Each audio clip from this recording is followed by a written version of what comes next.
तो गाइस आज हम बात करेंगे वायरल हिट के पार्ट 18 के बारे में। और पिछले चैप्टर में हमने देखा था हॉबिन ग्योल पगली के साथ जाता है एक पॉलिटिशियन के पास जिसका नाम है योंग हुआंग। हॉबिन योंग हुआंग को वो वीडियो दिखाता है जो ग्योल पगली ने जिन्हो के अड्डे से बनाई थी। बट योंग हुआंग कहता है जिन्हो ली और टेसनजू को हराने के लिए इतना काफी नहीं होगा। हॉबिन जैसे निराश हो ही रहा था इतने में ही योंग हुआंग कहता है लेकिन फिर भी मैं तेरी मदद करूंगा क्योंकि मैं देख चुका हूँ तो इस चीज के लिए कितना ज्यादा सीरियस है। आज की वीडियो की शुरुआत में हम देखते हैं योंग हुआंग हॉबिन से कहता है इस कंट्री में अकेला मैं ही हूँ जो टेसनजू को टेक डाउन कर सकता है। इसका मतलब आप हमारी मदद? हाँ, टेसनजू के खिलाफ मेरे पास कुछ है और इस चीज को अगर मैं टेसनजू के खिलाफ इस्तेमाल करूंगा तो उससे वो भी नहीं बच पाएगा। अगर ऐसी बात थी तो आपको शुरुआत से ही उसको इस्तेमाल कर देना चाहिए था ना। मैं वो करने की सोच रहा था लेकिन असली दिक्कत जिन्हो ली है। मेरे कहने का मतलब है वो पुलिस, मीडिया और उससे भी काफी ज्यादा चीजों को कंट्रोल कर सकता है। मैं ये बढ़ा चढ़ा के नहीं बोल रहा हूँ लेकिन ये बोल सकते हैं कि पूरी कंट्री उसके अंगूठे के नीचे है। जिस पल मैं टेसनजू को टेक डाउन करने की कोशिश करूंगा और जिन्हो ली को इसके बारे में पता चल गया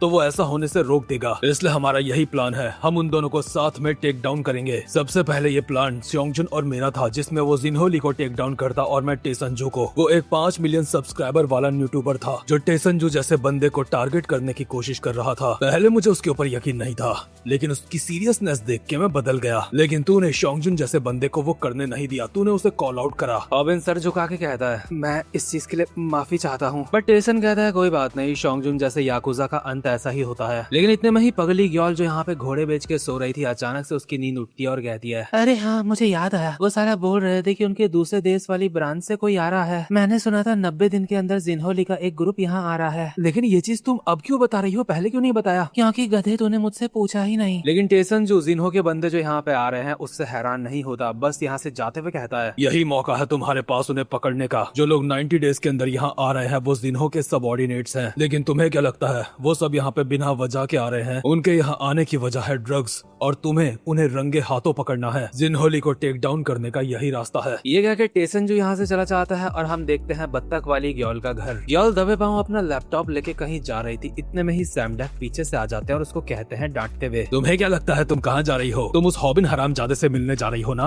वो पॉप्स बात यह है कि लगता है वक्त आ चुका है, लगता है वक्त आ चुका है अपनी प्यारी बेटी की टांगे तोड़ने का। मैंने तुम्हें पहले भी कहा था उस हरामजादे से किसी भी तरीके का संबंध मत रखो। बस डैड बहुत हुआ, आखिर आप हॉबिन से इतनी ज्यादा नफरत क्यों करते हो? क्या आपको लगता है मुझे नहीं पता पास्ट में जो आपकी जिंदगी में घटना हुई थी उस वजह से आप ऐसा करते हो? ग्योल ऑब्वियसली उस घटना की बात कर रही है जहाँ पे पास्ट में एक बच्चा मारा गया था और सैमडैक को लगता है उसमें उसकी गलती थी। ये सुन के सैमडैक थोड़ा सा उदास हो जाता है और ग्योल से पूछता है तुम्हें कैसे पता ये सब कुछ? लेकिन ग्योल सैमडैक को अच्छे से सुनाते हुए कहती है आखिर आप अपने अतीत से कब भागना बंद करेंगे? आप चाहो तो आप हॉबिन की मदद कर सकते हो लेकिन आपको जो ठीक लगे आप वो करो। लेकिन अभी जो आप कुछ भी नहीं कर रहे हो उससे अच्छा तो यही होता कि आप अभी कुछ करते। इतना कह के ग्योल अपने कमरे का दरवाजा पटक के बंद कर देती है। इसके बाद हम एक कैफे का सीन देखते हैं जहाँ पे रूमी और वेंगक साथ में बैठे हैं। वेंगक रूमी को बताता है वो दूसरी सिटी में जाके अब दोबारा से बॉक्सिंग सीखने लगा है। ये बात रूमी को काफी ज्यादा कूल लगती है लेकिन वेंगक कहता है नहीं ऐसी कोई बात कूल नहीं है ये कुछ। लेकिन रूमी कहती है ये काफी ज्यादा फनी बात है, आखिर हम इतने ज्यादा क्लोज कब से हो गए कि साथ में बैठ के कॉफी पी रहे हैं। ये सुन के वेंगक शर्माने लगता है। इतने में रूमी कहती है मुझे अभी भी याद आया, मुझे तुमसे कुछ पूछना था। आखिर तुम और तुम्हारी बहन हमारी मदद क्यों कर रहे हो? अगर मैं सीधे सीधे बोलूं तो जिन्हो ली से तुम्हारी कोई ऐसी खास दुश्मनी तो है नहीं और तुम हमारी मदद पैसों के लिए कर रहे हो, मुझे ऐसा भी नहीं लगता। जहाँ तक मैंने सुना था तुम्हारी बहन और तुम्हें तो स्योंगजुन बेक ने इस्तेमाल करा था ना? वेंगक थोड़ा सा अटकते हुए कहता है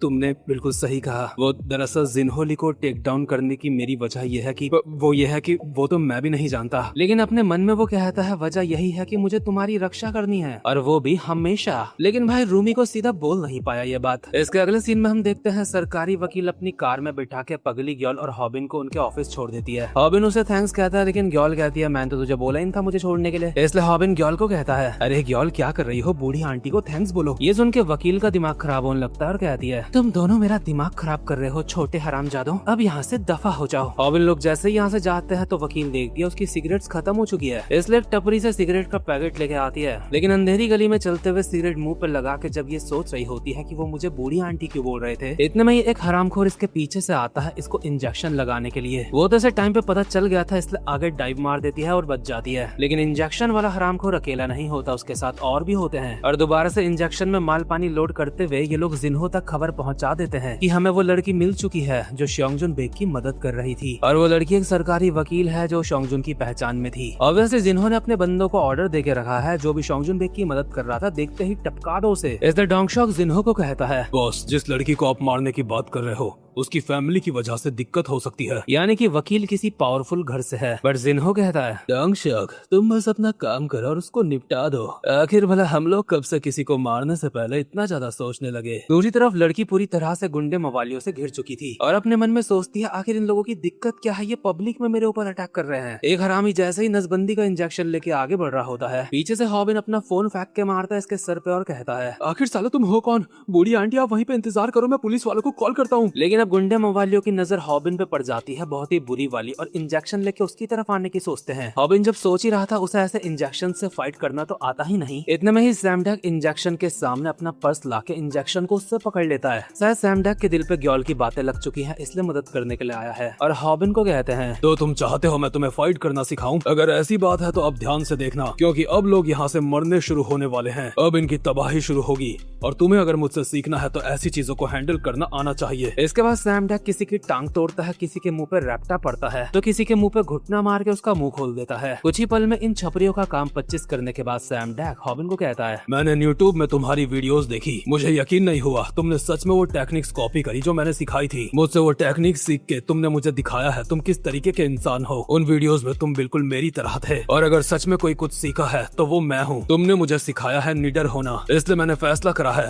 अब मैं अपने अतीत से और ज्यादा नहीं भागूंगा। मैं उसका सामना करूंगा ताकि तुम भविष्य को सुधार सको। काफी लंबे समय बाद मेरा कोई स्टूडेंट बना है हॉबिन, मैं तुम्हें अब एक जिंदा वेपन में बदलने वाला हूँ। इसके बाद हम पॉलिटिशियन योंग हुआंग के घर का सीन देखते हैं, जिसे सरकारी वकील कॉल करके बताती है कि उसके ऊपर हमला हुआ था। योंग हुआंग उससे पूछता है, जिन लोगों ने तुम पे हमला किया था क्या उन्हें जिन्होली ने भेजा था? हाँ, उसी ने भेजा होगा, लेकिन मैंने उन्हें पुलिस के हवाले कर दिया। मुझे पता है अब तक हम जिन्होली को टेक डाउन कर देते अगर हम उसे उसके लोगों के साथ में टारगेट करते। वो तो ठीक है, लेकिन तुम ठीक हो ना? अब उन हरामजादों को तुम्हारे बारे में पता है। हॉबिन और तुम जिन्हो को कितने दिन बाद टारगेट करने वाले हो? इस काम में अभी लगभग 87 डेज बाकी हैं। अगर ऐसी बात है तो तब तक तुम्हें छुप के रहना होगा। लेकिन भला मैं क्यों छुपूं? मुझे किसी से डर नहीं लगता। हुयान होंग, मैं तुम्हें बोल रहा हूँ तुम्हें छुपना होगा। श्योंगजुन को खोने के बाद मैं तुम्हें भी खो नहीं सकता। गैंगवॉन प्रोविंस में एक टेम्पल है हुआनशा नाम का, वहाँ का हेड मॉन्क भले ही काफी ज्यादा डरावना है लेकिन वो सीक्रेट्स रखना जानता है, इसलिए जब तक 87 डेज पूरे नहीं हो जाते तुम वहाँ पे रहोगी। हाँ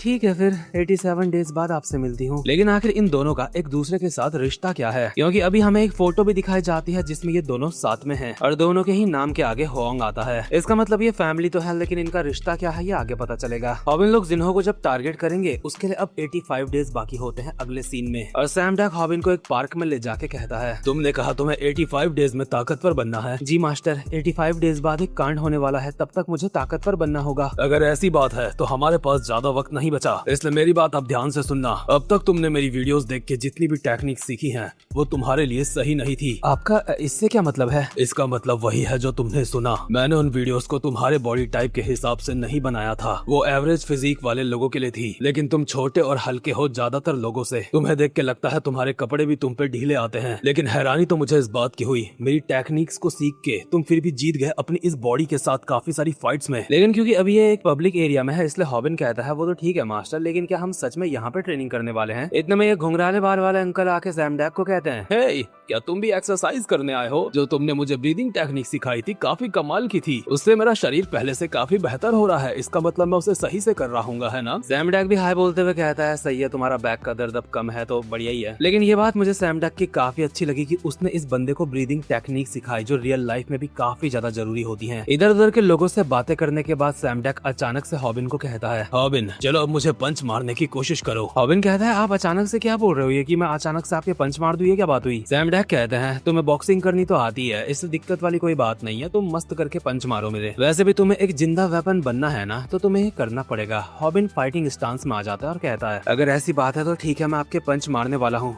उम्मीद करता हूँ बाद में आपको इसका अफसोस नहीं होगा। हॉबिन जैसे ये पंच मारता है तो सैमडेक इस पंच को अपनी तरफ आते देख भी ऐसे खड़ा है जैसे पार्क में खड़ा होगा। वैसे सच में वो पार्क में ही खड़ा है, लेकिन अपनी तरफ पंच आता देख कोई इंसान इतना ज्यादा रिलैक्स्ड बहुत मुश्किल से ही रह सकता है। लेकिन ये पंच जैसे हिट करता है इसकी आवाज से आसपास के पंछी उड़ के भाग जाते हैं। सारे लोगों का ध्यान भी उन दोनों की तरफ चला जाता है और हम देखते हैं हॉबिन नाक में हाथ लगा के जमीन में पड़ा हुआ है। यानी कि मारा तो हॉबिन ने था, लेकिन पड़ उसके कैसे गया ये बात उसको भी समझ नहीं आई। सैमडेक हॉबिन को कहते हैं, तो ठीक है, अब तुम्हें ये 30,000 बार करना होगा। क्या आप चाहते हो मैं ये 30,000 बार करूं? लेकिन मैं ऐसा नहीं कर सकता। इस तरह की चीजें तो मुनशोंग जैसा बंदा ही कर सकता है कोई। अगर तुम ये नहीं कर रहे हो तो मुझे लगता है मुझे घर चले जाना चाहिए। तुम्हें सिखाने का फिर कोई फायदा नहीं। अरे नहीं मास्टर रुक जाओ, मैं ट्राई करता हूँ। अभी हम यहाँ पे सैमडेक का लगाया हुआ एक बोर्ड भी देखते हैं जिसमें लिखा हुआ है कि सैमडेक 100 से भी ज्यादा कंट्रीज में विजिट कर चुका है। इसका मतलब काफी कंट्रीज में सैमडेक ने अपनी छाप छोड़ी होगी। खैर ऐसे ही वक्त बीतता रहता है और जिन्हो को टारगेट करने के लिए 45 डेज बाकी रह जाते हैं। लेकिन इसी के साथ साथ वेंगक भी अपने कोच से ट्रेनिंग लेना छोड़ता नहीं। काफी ज्यादा ट्रेनिंग करने के बाद उसका कोच कहता है आज के लिए बहुत हुआ, अब तुम घर जाओ। वेंगक पसीने से तर होने के बावजूद भी कहता है मुझे और ट्रेनिंग करनी है। इसके बावजूद भी उसका मास्टर कहता है तू ये डोंगशॉक को हराने के लिए कर रहा है ना, लेकिन तू डोंगशॉक को हरा नहीं पाएगा। तू 1 महीने से यहाँ पे ट्रेनिंग कर रहा है और 1 महीना किसी की पोटेंशियल पता लगाने के लिए काफी होता है। मैं जानता हूँ तू टैलेंटेड है, लेकिन तेरा दुश्मन एक प्रोडिजी है और अगर तुझे एक प्रोडिजी को हराना है तो तुझे एक जीनियस बनना पड़ेगा। तू बस अपनी डिटर्मिनेशन के दम पे उस प्रोडिजी को नहीं हरा पाएगा। अपने कोच से ये सब कुछ सुनने के बावजूद भी वेंगक कहता है कोच, जब भी आप ऐसी बातें करते हो तो मुझे और ज्यादा जोश आ जाता है। कोच एक स्माइल के साथ कहता है कि बेटे मैं सीरियस हूँ, मजाक नहीं कर रहा हूँ और अब तू इतना बोल ही रहा है तो और ज्यादा ट्रेनिंग कर। अब ऐसे ही देखते देखते अब 20 दिन बाकी रह जाते हैं जिनहोली को टारगेट करने के लिए और हम देखते हैं हांशु शियोंग के डोजो का सीन जहाँ पे टेहुन पंचिंग बैग में लात मार के उसको फाड़ ही देता है। ये सब देख के हांशु अपने मन में कहते हैं 1 मिनट, जब मैं जवानी में एक पंचिंग बैग में से किक मारता था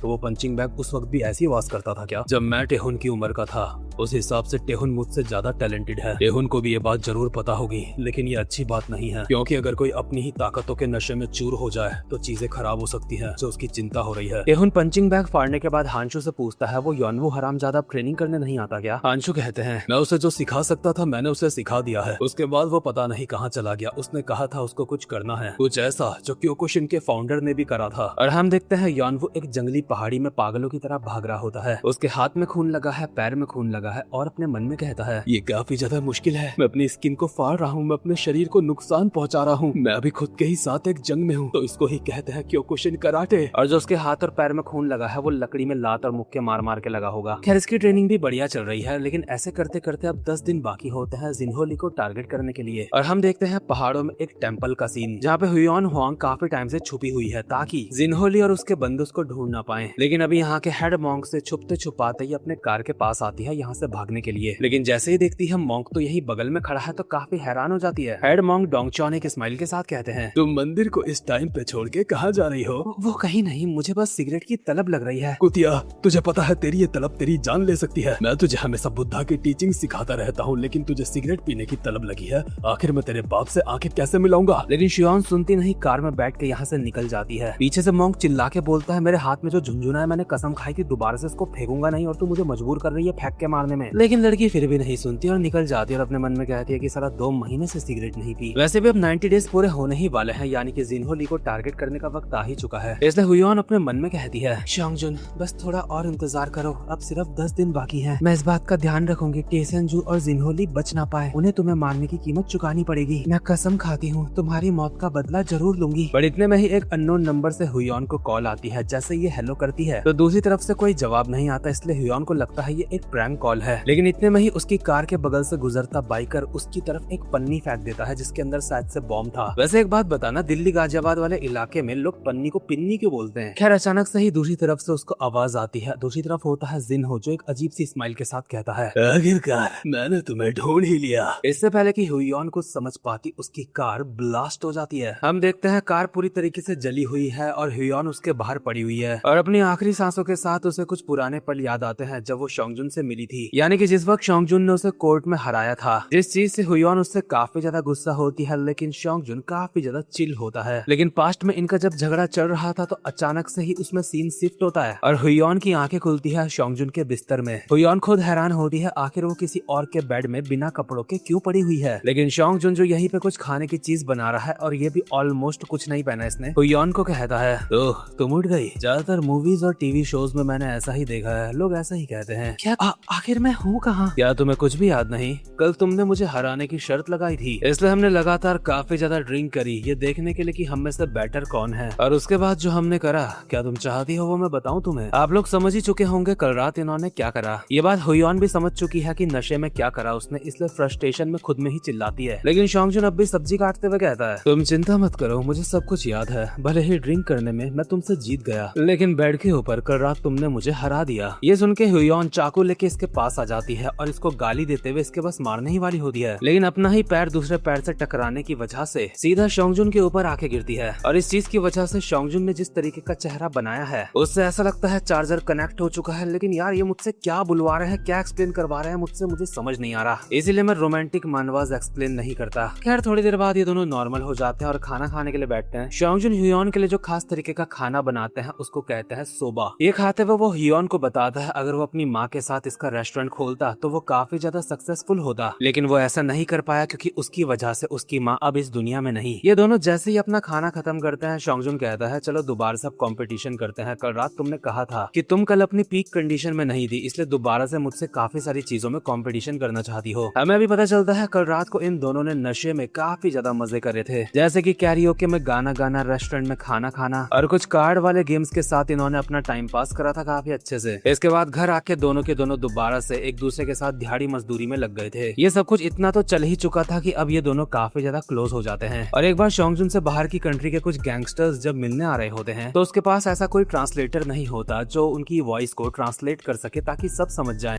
इसलिए वो हुयॉन को कहता है तुम ट्रांसलेटर बन जाओ। हालांकि हुयॉन ने साफ मना कर दिया था कि मैं तो वकील हूँ, मैं ऐसे काम नहीं करती, लेकिन उसके बावजूद भी वो उसकी मदद करती है। और काफी कमाल की बात है, पास्ट में हमने कुछ चैप्टर्स में देखा था शोंगजुन जब कुछ गैंगस्टर्स के साथ मीटिंग कर रहा होता है तो वहाँ पे एक लड़की भी होती है जो ट्रांसलेटर थी। उस वक्त मुझे लगा था ये कोई रैंडम लड़की है, लेकिन यही थी हुयॉन होंग। खैर इसी तरीके से शोंगजुन और हुयॉन के रिश्ते को 1 साल हो जाता है, जिसकी खुशी में वो केक भी काटते हैं। हुयॉन केक देख के हैरान होकर कहती है ये क्या है, क्या हमें डेट करते हुए 1 साल हो चुका है? शोंगजुन ने भी अपनी पसंदीदा औरत के लिए चूहे या फिर हिरण का कॉस्प्ले करा है और कहता है ऐसा मत कहो, बस 1 और हफ्ता मुझे डेट कर लो। तुम बार बार यही कहते हो और वो 1 हफ्ता बार बार बढ़ता जाता है। मुझे समझ नहीं आ रहा है एक याकुजा के साथ मैं डेट क्यों कर रही हूँ। वैसे क्या तुम्हारे पास कोई गिफ्ट नहीं है मुझे देने के लिए? आखिर मैं भला तुम्हें गिफ्ट क्यों दूंगी याकुजा? क्योंकि हुयॉन के पास गिफ्ट नहीं होता, इसलिए शोंगजुन उसके हाथ से सिगरेट छीन के कहता है अगर ऐसी बात है तो मैं इससे काम चला लूंगा, मुझे गिफ्ट के तौर पे तुम सिगरेट पीना छोड़ दो, क्योंकि मैं चाहता हूँ हम दोनों काफी लंबे समय तक एक दूसरे के साथ रहें। इतने में हुयॉन को पॉलिटिशियन योंग हुआंग का कॉल आता है और यहीं पे मुझे पता चला हुयॉन उसकी बेटी है। पहले मुझे लग रहा था कहीं वाइफ तो नहीं और उसके ऊपर चीट कर रही है। योंग हुआंग हुयॉन से पूछते हैं आखिर तुम कहाँ हो? हुयॉन कहती है इससे क्या आपका मतलब कि मैं कहाँ हूँ, मैं इस वक्त अपने बॉयफ्रेंड के साथ हूँ। तुम्हारा मतलब उस हरामजादे शोंगजुन बेग से है ना? लेकिन आपको इसके बारे में कैसे पता चला? तुम्हें पता भी है उस हरामजादे ने क्या करा है? आप यही बोल रहे हो ना वो पहले याकुजा का मेंबर रह चुका है? बेवकूफ लड़की, जिस इंसान को तुम डेट कर रही हो वो टेसनजू के लिए काम करता है। क्या तुमने एक बार भी नहीं सोचा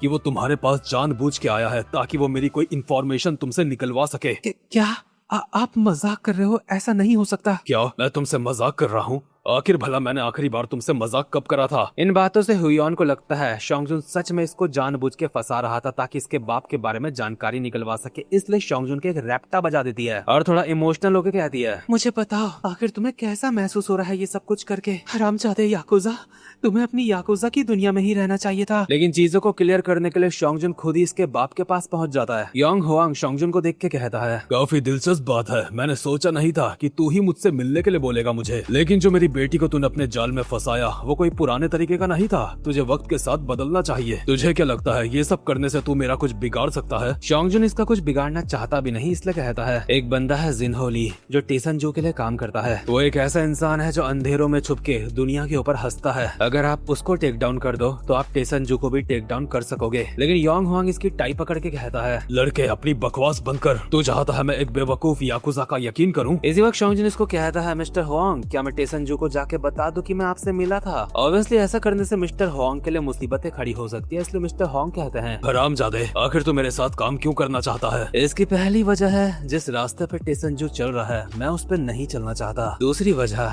मुझे पहले पता नहीं था मैं आपकी बेटी को पसंद करने लगूंगा। यानी कि शोंगजुन शुरू से ही जिन्हो को टारगेट करना चाह रहा था, लेकिन हॉबिन सारा काम खराब कर देता है शोंगजुन को टारगेट करके। और जब मिस्टर होंग ये देखता है कि हॉबिन उसको टारगेट कर रहा है तो शोंगजुन को कॉल करके कहता है, लगता है इस बच्चे को जिन्हो ली ने बेवकूफ बना दिया है। शोंगजुन एक स्माइल के साथ कहता है, प्लीज मिस्टर होंग समझने की कोशिश करो, जो हम करने की कोशिश कर रहे हैं वो बच्चा भी उससे कुछ अलग करने की कोशिश नहीं कर रहा है। लेकिन मिस्टर होंग मैं बस इतना चाहता हूँ, अब हुइयन को बता देना कि मैं उसके बारे में सीरियस था और उससे प्यार करता हूँ। इसके बाद हम प्रेजेंट टाइम पे आते हैं जहाँ पे हुइयन का एक्सीडेंट हो चुका है और वहाँ पे मरते हुए उसे ये सारी पास्ट की बातें याद आ रही हैं और जिंदगी में आखिरी बार उसकी आंखों से आंसू बहते हैं, क्योंकि इसके अगले सीन में हम उसका फ्यूनरल का सीन देखते हैं। इसके बाद पगली गर्ल हॉबिन को कॉल करके बताती है वो जो वकील थी वो मर चुकी है और मुझे बोला गया है कि हमें उसके फ्यूनरल में नहीं जाना, नहीं तो लोगों को हम पे शक हो सकता है। इसके बाद हम हॉबिन को देखते हैं जो अब तक सैम डैक के साथ ट्रेनिंग करके अपनी बॉडी को ट्रांसफॉर्म कर चुका है और कहता है, अच्छा तो ऐसी बात है, ठीक है तुमसे उसी दिन मिलता हूँ जिस दिन डिसाइड करा है। लेकिन यार हॉबिन का ट्रांसफॉर्मेशन मुझे पूरे पीटीजे यूनिवर्स में सबसे बेस्ट लगता है, क्योंकि इसने भाई मतलब प्योर मेहनत करी है बंदे ने। ऐसा भी नहीं है कि ये किसी लेजेंडरी ब्लड लाइन का था या फिर इसके पास क्वेस्ट विंडो थी, भाई पूरी तरीके से आम था लेकिन खुद को खास बना दिया भाई ने। इसके बाद हम दोबारा से एक पार्क का सीन देखते हैं जहाँ पे सैम डैक हॉबिन को बताता है तेरी ट्रेनिंग हो चुकी है। ये सुन के हॉबिन हैरान होता है कि आखिर मैं इतनी जल्दी चेंज कैसे हो सकता हूँ। इसलिए सैम डैक उसको कहते हैं, एक बार खुद को देख तो ले पहले, तो पहले से कितना ज्यादा बदल चुका है। हॉबिन तुम अब एक नौसिखिए नहीं रहे हो, लगता है तुम मेरी टीचिंग्स पे शक कर रहे हो। मुझे अपना मोबाइल फोन दो। लेकिन आपको मेरा मोबाइल फोन क्यों चाहिए? क्या तुम मुझसे जबान लड़ा रहे हो? अब जाओ जाके अपना फोन कैच करो। सैम डैक इससे मोबाइल लेके फेंक देता है, जिसे हॉबिन कमाल के रिफ्लेक्सेस दिखा के कैच करता है और कहता है अभी तो इसकी पूरी किस्तें भी नहीं भरी मैंने, आपने इसको ऐसे फेंका क्यों? लेकिन सैम डैक ने ये फेंका होता है हॉबिन को दिखाने के लिए कि अब उसकी बॉडी तैयार हो चुकी है। आसपास के लोग भी हॉबिन की जंप देख के काफी हैरान होते हैं और सैम डैक एक स्माइल के साथ हॉबिन को कहता है, मुझे यकीन है तुम्हें खुद पे डाउट हो रहा होगा, लेकिन चिंता मत करो, तुम अब दोबारा कभी नहीं हारोगे। और यार हॉबिन की ना हाइट भी लगभग सैम डैक की जितनी हो चुकी है अभी। इसके बाद हम जिन्हो को देखते हैं जो अपनी बिल्डिंग में होता है। टेसनजू भी वहाँ पे आता है गुस्से में और बिना कुछ बात करे टेसनजू इसके रैप्टे बजा देता है और गुस्से में इसको कहता है,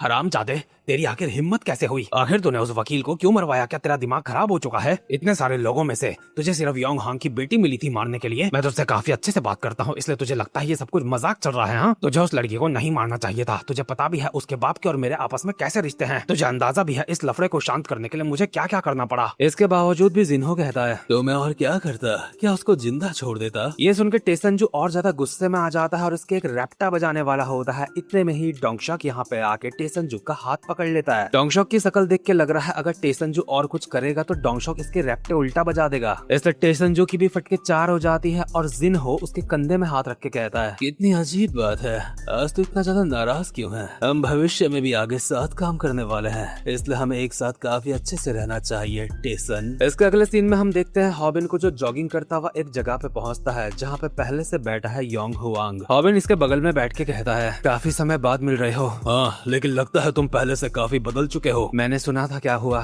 माफ करना मैं आपकी बेटी के फ्यूनरल में नहीं आ सका। माफी मत मांगो, मैंने ही तुम्हें वहाँ आने से मना करा था। लेकिन तुम्हें याद है ना, कल ही वो दिन है जिस दिन तुम्हें जिन्हो ली को टारगेट करना है। आपने सही कहा, कल उनकी शिप ड्रग्स लेके यहाँ पहुँचने वाली है जिसकी मैं लाइव स्ट्रीम करूंगा। लेकिन आप आगे क्या करने वाले हो, आपका क्या प्लान है? मैंने भी अपनी तरफ से सारी तैयारियां पूरी कर ली हैं। जब तुम स्ट्रीमिंग करना स्टार्ट करोगे उसके बाद सारा चीज न्यूज वाले देख लेंगे, इसलिए तुम बस जिन्हो ली को कॉल आउट करने में ध्यान दो, आगे की चिंता मत करो। ठीक है, लेकिन हमारे सामने अभी दो प्रॉब्लम है। पहली प्रॉब्लम है मेरा यूट्यूब अकाउंट सस्पेंड हो चुका है। मैं जब पहले जिन्हो ली को कॉल आउट करने की कोशिश कर रहा था तो उसने ये करवाया था, इसलिए मुझे डर है कहीं इस बार भी वो मेरा अकाउंट सस्पेंड ना करवा दे। मैं ये क्लियर करना चाहता हूँ, तुम्हारा जो अकाउंट सस्पेंड हुआ था वो जिन्हो ली ने नहीं करवाया था, वो करवाया था टेसनजू ने। लेकिन इस बार वो ऐसा नहीं कर पाएगा, उसको ऐसा करने से मैं रोकूंगा। ठीक है, और मेरी दूसरी प्रॉब्लम है, आखिर मुझे दूसरा अकाउंट कैसे मिलेगा? आपको तो पता ही है इस वक्त मेरा यूट्यूब अकाउंट सस्पेंड है। ऐसे में अगर मैं किसी दूसरे अकाउंट में लाइव स्ट्रीम करता हूँ तो उसको ट्रेंडिंग में जाने में काफी वक्त लग सकता है। तुम चिंता मत करो उसकी, जो मैंने तुम्हें कहा तुम बस वो करो। इसके बाद ये दोनों ही यहाँ से जाने लगते हैं, लेकिन जाते जाते टेसनजू कहता है, और हाँ एक और बात, मैं जानता हूँ तू एक नंबर का झंड किस्म का बच्चा है, इसलिए कहीं डर के मारे भाग मत जाना बीच में, क्योंकि अगर हम नाकामयाब हुए या फिर भाग गए तो हम मरने वाले हैं। आप चिंता मत करो, भले ही मैं काफी बार भाग चुका हूँ लेकिन मैं कभी हारा नहीं नहीं हूँ। क्या सच में?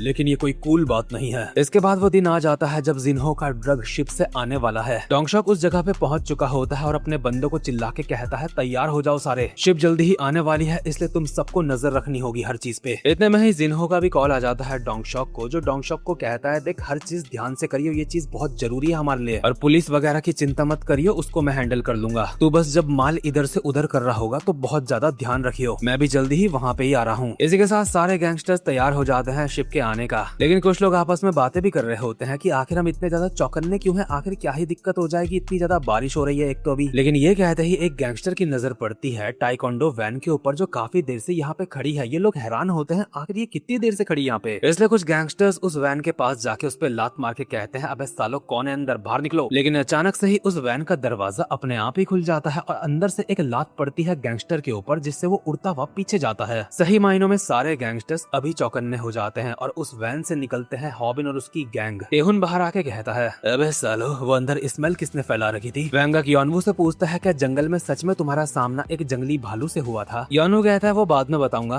पहले अभी का मैटर निपटा लेते हैं जो चल रहा है। हॉबिन भी काफी जोश में होता है सबकी बैंड बजाने के लिए, लाइव स्ट्रीम करने के लिए, लेकिन इतने में ही वैन के अंदर जो लड़कियां बैठी हैं जो टेक्निकल वर्क संभाल रही है कहती है रुक जाओ पहले हमें तैयार होने दो। बत्तख और रूमी तो तैयार हो ही रही होती है, लेकिन पगली ग्योल को फाइट करने का मन कर रहा होता है, लेकिन वैंगक उसको कहता है फाइट वाइट छोड़ अंदर बैठ और ये बता जो वो बंदे थे जिनको हमने मदद के लिए बोला था क्या वो आ रहे हैं। ग्योल कहती है ऑब्वियसली उन हरामजादों को पैसा दो तो वो कुछ भी करने के लिए तैयार हो जाएंगे। और वो तीन हरामजादे सच में हॉबिन की मदद करने के लिए निकल चुके होते हैं छाता लेके, लेकिन ये है कौन बाद में पता चलेगा। इसके बाद हॉबिन कहता है ठीक है लगता है अब सब सही चल रहा है, इसलिए अब वक्त है अपनी फाइनल लाइव स्ट्रीम करने का। लेकिन साथ ही में हमें एक पास्ट का सीन दिखाया जाता है जहाँ पे हॉबिन मिस्टर होंग से बात कर रहा होता है कि मेरे पास तो यूट्यूब चैनल ही नहीं है अभी, और उसी वक्त मिस्टर होंग ने कहा था तो चिंता मत कर हमारे पास एक यूट्यूब चैनल है। तो भूल गया शोंगजुन का भी एक यूट्यूब चैनल था और प्रेजेंट टाइम में हॉबिन उसी चैनल से लाइव स्ट्रीम कर रहा है। हॉबिन के व्यूअर्स काफी ज्यादा हैरान है कि आखिर शोंगजुन का चैनल लाइव कैसे हो गया, वो तो मर गया ना, क्या वो जिंदा हो गया दोबारा से, और उसके चैनल की लाइव स्ट्रीम में ये हॉबिन क्या कर रहा है। लेकिन इसके बाद हम देखते हैं टेसनजू के घर का सीन, जो अपनी बीवी के साथ मस्त करके सो रखा है, बट इसकी नींद हराम करने के लिए एक टीवी चैनल के रिपोर्टर का इसको कॉल आता है, जो टेसनजू को कहता है सर आप दिक्कत में पड़ सकते हो, अभी काफी सारे न्यूज चैनल्स में आपके बारे में खबर चल रही है जहाँ पे आपके ऊपर इल्जाम लगाए जा रहे हैं आप इलीगल तरीके से पॉलिटिकल फंडिंग लेते हो किसी और से, और इलीगल गैंग्स को भी काफी ज्यादा सपोर्ट करते हो, उनसे ही आपको काला पैसा मिलता है। इस बंदे के मुताबिक जितनी डिटेल में ये बंदे टेसनजू के बारे में न्यूज में बात कर रहे हैं, न्यूज चैनल वालों को ये खबर किसी अंदर के बंदे ने दी है और शायद से ये योंग हुआंग हो सकता है। ये सुनकर टेसनजू भड़क जाता है और कहता है अभी हमें जल्दीबाजी में कुछ भी नहीं करना चाहिए, और वो साला जिन्हो ली कहाँ है, वो इस बारे में कुछ करता क्यों नहीं। दूसरा बंदा बताता है जिन्हो ली खुद अभी परेशानी में है, जो उसकी एक शिप ड्रग लेके आ रही है, वहाँ पे स्कूल के कुछ बच्चे पहुँच चुके हैं जो लाइव स्ट्रीमिंग करके वहाँ के सारे काले धंधे उसमें दिखाना चाहते हैं, इसलिए जिन्हो ली को भी उनको हैंडल करने में थोड़ा टाइम लगेगा, इसलिए वो अभी आपकी मदद नहीं कर सकते। टेसनजू इसको ही कहता है बाकी मैं देखता हूँ, तू जल्दी से न्यूज वालों को शांत करिए, कहता है लेकिन मैं कैसे शांत करूँ। टेसनजू कॉल काटते हुए कहता है हरामजादे जैसा मैंने कहा है बस उतना कर, ये साला योंग हुआंग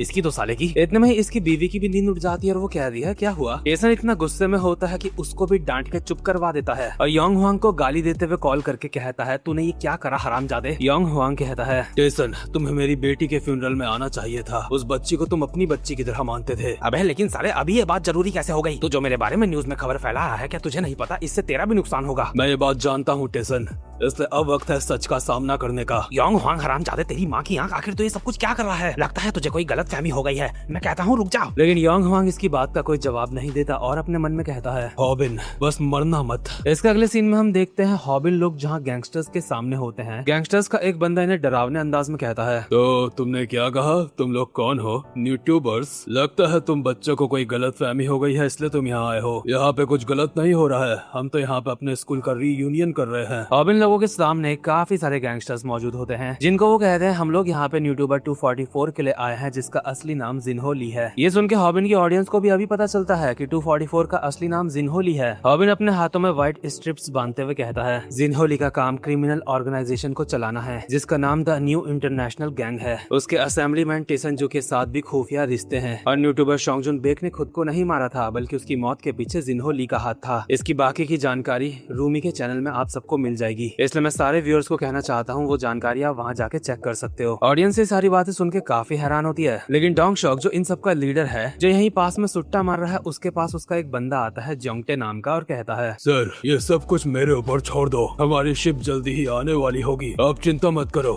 वो सारे के सारे सिर्फ हाई स्कूलर्स हैं, मैं उनको हैंडल कर लूंगा। डोंग शॉक इसके कंधे में हाथ रख के कहता है, चल ठीक है, ये काम मैं तेरे ऊपर छोड़ता हूँ क्योंकि शिप को देखना हमारी पहली प्रायोरिटी है, लेकिन ध्यान रखियो जब तक बॉस ना कहें तब तक उन बच्चों को तुझे जान से नहीं मारना है और उनका कैमरा छीनना भूलियो मत ताकि वो शिप को रिकॉर्ड न कर पाए। इसके बाद जोंगटे मोटा हॉबिन लोगों के पास आके उनको कहता है, तो बच्चों तुम्हें पता है मुझे वुल्फ क्यों बोला जाता है? मुझे लोग वुल्फ इसलिए कहते हैं क्योंकि मैं लोगों को फाड़ के रख देता हूँ। दूसरी तरफ डोंग शॉक की जब 244 से बात होती है तो 244 उसको कहता है, मार दो सारे बच्चों को, इतनी चिंता नहीं करनी। बट डोंग शॉक को इस बात की चिंता होती है, अगर उन बच्चों को निपटा दिया तो आगे हम क्या कहेंगे, ऐसे में हम फंस सकते हैं। 244 यानी कि जिनहोली कहता है, हम बस न्यूज में ये खबर फैला देंगे, कुछ व्यूज के भूखे बच्चे अपनी वीडियोस बनाने के लिए किसी गैंग से भिड़ गए और मारे गए। अभी योंग हुआंग की वजह से चीजें काफी ज्यादा कॉम्प्लिकेटेड हो चुकी है, इसलिए हमें धीरे धीरे करके हर चीज सुलझानी होगी। मीडिया वालों को शांत करने के लिए मैं अपनी पूरी कोशिश कर रहा हूँ, तुम वहाँ पे अपनी पूरी कोशिश करो। ध्यान रखना वो बच्चे शिप की कोई भी वीडियोस ना बना पाए। लेकिन इतने में ही डोंग शॉक के पास उसका एक बंदा भागता हुआ आता है, चिल्लाता हुआ। डोंग शॉक को लगता है ये वो खबर लेके आ रखा है कि बच्चों को निपटा दिया है, आगे क्या करना है। लेकिन ये बताने के लिए नहीं आया था, बल्कि ये बताने के लिए आया था कि वो भले ही स्कूल के बच्चे हैं लेकिन उन्होंने हमारा कुत्ता बना दिया है। हमारे खतरनाक बंदों को भी वो बच्चे रगड़ रगड़ के मार रहे हैं। और ये बात दूसरी तरफ बिल्कुल सच साबित होती दिख रही होती है। हॉबिन, टेहुन, वेंगक, मांगी, उन सब ने गैंगस्टर्स का कुत्ता बना दिया होता है। और जो मोटा बोल रहा था ना, मुझे वुल्फ इसलिए कहा जाता है क्योंकि मैं लोगों को फाड़ के रख देता हूँ, मांगी उसे जिंदा उठा के जमीन में पटक देता है, जिससे वुल्फ अब थोड़ा सा शांत लगने लगता है। इतने में ही मांगी उसको दोबारा से उठा के उसके बंदों के ऊपर फेंक देता है और कहता है, मैं सोच रहा था यहाँ पे अच्छी फाइट मिलेगी मुझे, लेकिन तुम सब तो मामूली से गैंगस्टर्स हो। इतने में ही मांगी के पीछे से एक गैंगस्टर चापड़ लेके आता है और कहता है, हरामजादे तेरे को छोड़ूंगा नहीं। लेकिन वेंगक इसके मुंह पे भी मुक्का मार के इसको जमीन में लेटा देता है। दूसरी तरफ दो गैंगस्टर्स योनवू के ऊपर साथ में हमला करते हैं पैने नुकीले डंडों से। उन्हें लगता है उन्होंने योनवू को काफी अच्छे से पेल दिया है, लेकिन योनवू को उन चीजों का असर नहीं होता और वो एक के खोपड़े में कराटे चॉप मार के उसको जमीन में चिपका देता है और दूसरे वाले को कहता है, क्या तुम्हें पूरा यकीन है तुम इन लकड़ियों के साथ मुझसे जीत सकते हो? लेकिन मैं तुम्हें एक और मौका देता हूँ, जाओ जाके चाकू वगैरह लेके आओ। मतलब यार माना योनवू खतरनाक हो चुका है, लेकिन मैं सोच रहा हूँ अगर दूर से कोई गैंगस्टर अभी इसके माथे पे गोली मार देता तो ये सीन काफी ज्यादा फनी के साथ दुख भरा भी होता। खैर योनवू तो इनसे काफी अच्छे से फाइट कर ही रहा है, लेकिन टेहुन भी इन बंदों को ऐसे मार रहा है कि हवा से नीचे ही नहीं आ रहा। गैंगस्टर्स भी आपस में बोलने लगते हैं, आखिर ये है क्या, ये तो हवा में ही मार रहा है हमें, हवा ही हवा से। जो लोग ये बोल रहे होते हैं, टेहुन उनके भी मुंह पे लाते बजा के कहता है, तुम ऐसे मार खाते हुए कमेंट्री क्यों कर रहे हो? बट इतने में ही कुछ गैंगस्टर्स की नजर पड़ती है कैमरे के ऊपर, जब स्नैपर के पास है, इसलिए वो छीनने के लिए आते हैं उसको। ऑडियंस और स्नैपर को लगता है उनसे बस कैमरा छीनने ही वाला है, लेकिन इतने में ही हॉबिन स्नैपर को पीछे खींच लेता है। गैंगस्टर को समझ नहीं आता इसने इतनी तेजी से ये कैसे करा, इसलिए हॉबिन के मुंह पे एक पंच बजा देता है। लेकिन हॉबिन बिल्कुल सैम दैक की टेक्निक का इस्तेमाल करके उल्टा इसी के ऊपर पंच बजा देता है, जो किसी को पता भी नहीं चलता पड़ा कैसे। और अपने लोगों को कहता है, हे गाइस,